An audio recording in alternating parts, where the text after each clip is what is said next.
आता बघूया टॉप 9 महत्त्वाच्या बातम्या। सुनेत्रा पवार, शिवाजीराव अढळराव आणि सुनील तटकरे 18 एप्रिलला उमेदवारी अर्ज भरणार। बारामती, शिरूर, रायगडसाठी 7 मे रोजी मतदान पार पडणार। सोलापूर माढा लोकसभेचे भाजपचे उमेदवार राम सातपुते आणि रणजितसिंह नाईक निंबाळकर 16 एप्रिलला अर्ज भरणार। भाजपचे नेते फडणवीस उपस्थित राहणार। राज्यात विविध तुरुंगांमधील बंदी यंदा मतदानाचा हक्क बजावणार। मतदारांना टपालाद्वारे सुविधा उपलब्ध करून देण्यात येणार। राज्यात भीषण पाणी टंचाई, 5664 वाड्या वस्त्यांमध्ये 3000हून जास्त टँकरनं पाणी पुरवठा। राज्यातल्या धरणांमध्ये 33.38% पाणी साठा।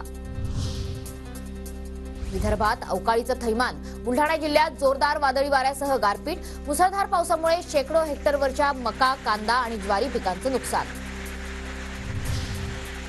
नागपूर विमानतळावरील रनवेच्या केबलमध्ये रात्री बिघाड झाल्यानं जवळपास 25 विमानं लेट। मुंबई, बंगळुरू, दिल्लीसह इतर ठिकाणी जाणाऱ्या प्रवाशांना प्रचंड मनस्ताप। 2 तासांच्या प्रयत्नानंतर विमानसेवा सुरळीत। डाळींचे भाव पुन्हा कडाडले। तुरडाळ 15 तर मूगडाळ 10 रुपयांनी महाग। सर्वसामान्यांच्या खिशाला कात्री। पावसाच्या खंडामुळे तुरी पिकाचं उत्पादन घटलं। आवक कमी असल्याने तुरीला विक्रमी दर। परभणीत तुरीला 11,500 रुपये क्विंटल विक्रमी दर।